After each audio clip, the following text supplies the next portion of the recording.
Hello everyone and welcome back to the Limit of Adhesion. It's Dom here today with another informative video for you. And one of the most common posts we see on the iRacing Reddit and other social media sites, apart from the obvious "whose fault was this crash" video, is something along the lines of "I've just graduated from rookies and what series should I go to next?" It's actually quite an interesting question. The people who have been on the service for the longest usually just tell people to get the Skippy, but is that always going to be the right choice car for the next step?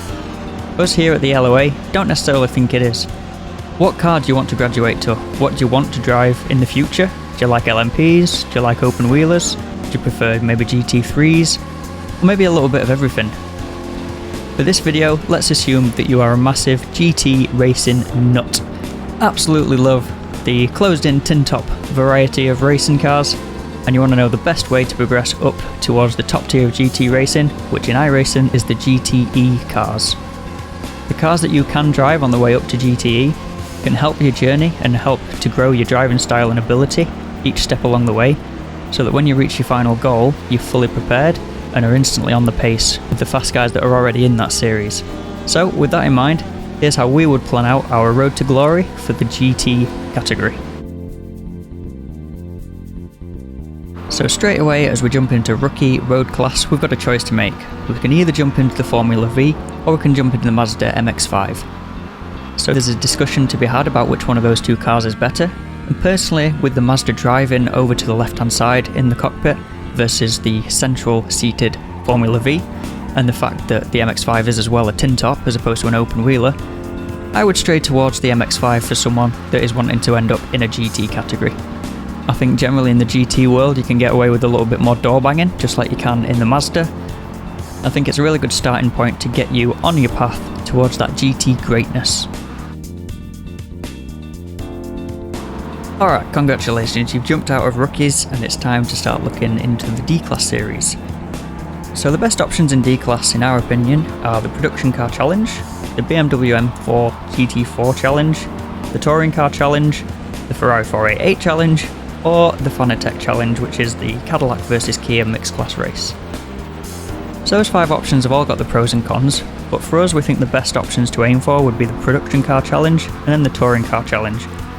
In the Production Car Challenge, you can race the Mazda MX-5, which you'll already be comfortable with having raced it in the rookies, and you can also get your first taster of a little bit of mixed class racing, which will become very prevalent later on in the class system. In this series, you'll further be able to work on your skills behind the wheel of the Mazda, without the pressure of having had to learn a new vehicle. This series runs at a lot of the same free tracks as the rookie series do, so you don't need to fork out lots and lots of money straight away on new tracks. Also, depending on your I rating in this series, you might end up in a solely MX-5 race anyway, just with a much bigger grid than the rookie series had. So that gets you used to dealing with bigger grids and having lots more cars around you as well, which again is a very vital skill to have later on down the line. So the second of our main choices for D-Class would be the Touring Car Challenge, which has recently had a bit more life breathed into it, with the addition of the Hyundai Touring Car and the Honda Civic Touring Car. The only downside to this series in our opinion is the fact that the touring cars are front wheel drive as opposed to the rear wheel drive GTs that we'll be aiming for later down the line, but again, much bigger grids than the rookie Mazda series here, and you can start focusing on driving your car versus other cars of the same class that might have strengths and weaknesses in different areas, just like when you get to the GT3 and maybe some cars are better in a straight line, some are better in the corners, some are better on the bumps, etc, etc. At this point we'd stay away from the Ferrari 488 Challenge, as the car is quite challenging to learn to drive having just jumped out of the Mazda, and sometimes the races can be a little bit chaotic with lots of crashing going on, and so sometimes it can just turn into a survival fest rather than actually learning anything about the car or the series you're in. Similarly with the Fanatec Challenge, the Kia and the Cadillac, both of these cars can be quite challenging to learn, so this is quite an advanced series that you might want to revisit later on down the line if you're looking for a new challenge.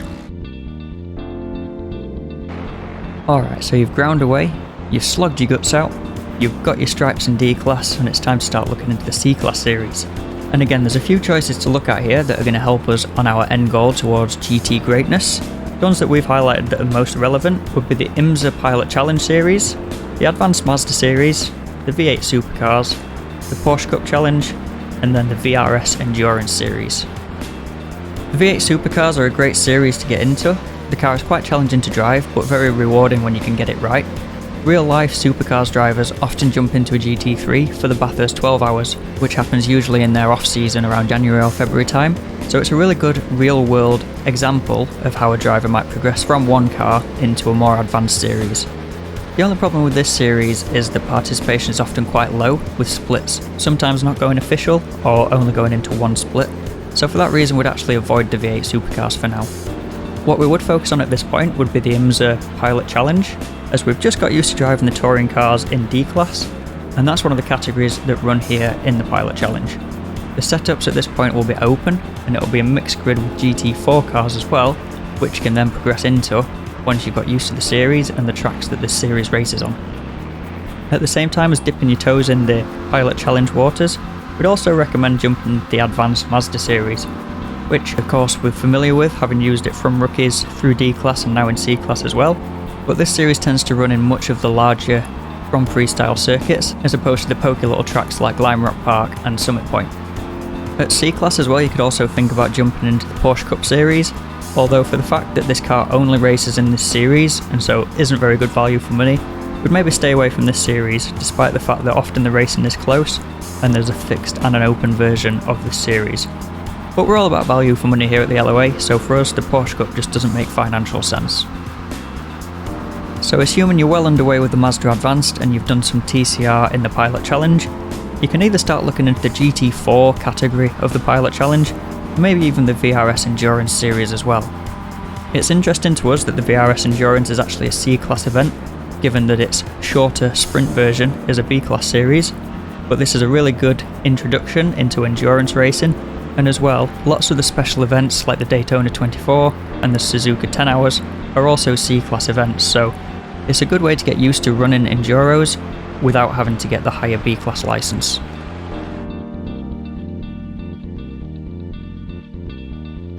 Okay, we have firmly got our eyes on the prize now as we jump into the B-Class series. At this point our GT options have been whittled down to either the IMSA series or the GT3 series, which runs in both fixed and open setups. At this point we'd probably recommend starting off with the GT3 Challenge itself rather than the IMSA, and getting used to these new powerful GT3 cars. There are a lot of manufacturers on the grid here, and the strongest car, especially in the fixed series, can change from week to week on the different tracks. Don't forget you can test any of the cars that you don't already own, except for brand new content, when the servers go down for maintenance. We'd highly recommend doing this so you can try the cars that you want to drive before you buy them. For example, I really wanted to drive the Mercedes AMG GT3, but once I took it for a test drive, I just couldn't get on with it whatsoever. Same as with the Audi. It looked like a really fun little nippy car, but for me it was just far too twitchy, especially on a high consequence track like Bathurst. Now prepare yourself, because the racing in the GT3 series is very intense and the competition is very close. It's one of the most popular series on iRacing, so as a result the grids are often quite large with a lot of cars on track together. This series will also help you to continue collecting the most popular tracks that are often used by iRacing, as the series often runs on the larger tracks such as the Red Bull Ring, Silverstone, Sebring and Spa. Once you're nice and comfortable in the GT3 series and you've explored both the fixed and the open categories, it's time for your penultimate step towards the GTE goodness as we explore the IMSA series. Now the IMSA Mixed Class series is the last logical step before you jump all the way up into the A-Class GTE. You'll be on track with all the same GT3 cars as in the other series, minus the Ford, some of the prototypes to worry about, as they lap much faster and will be catching you throughout the race, probably a couple of times per race. This series uses a lot of the same tracks as the GT3 only series, so you'll be able to collect the remaining tracks that you don't already own, as well as taking part in some longer endurance races, which are bi-weekly, following the same schedule as the Sprint series. The IMSA Endurance is another really valuable series to run in, as it prepares you for the special events on the iRacing calendar, such as the Daytona 24, the Sebring 12 Hours, 6 Hours of the Glen and Petit Le Mans at Road Atlanta. So this is it, it's finally time to get into A-Class. We've hustled our way through the rankings, we've tried out a few different cars along the way, and raced at lots of different tracks by now, and it's finally time to jump into the holy grail of GT, to the GTEs that run in the European Sprint Series and the European Endurance Series. Now both of these series are mixed class events, which is why it was so useful to jump into the IMSA series in B class. and this time there'll be 2 categories of prototype, as both the LMP2 and the LMP1 run in the European Series.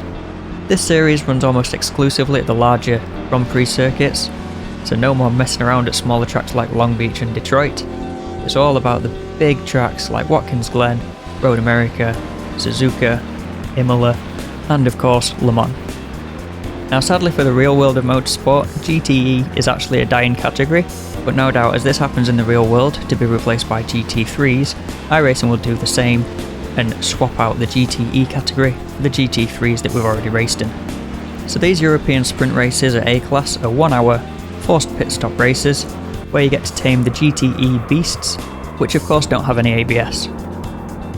Running bi-weekly on the opposite weeks of the IMSA Endurance, we've got the European Endurance Series, and these are 6-hour events that again follow the schedule of the 12-week Sprint Series. This is the last step on the platform towards the Le Mans 24, which iRacing manages to sneak into the calendar every year, and GTE Glory at that event would certainly be something worth writing home about.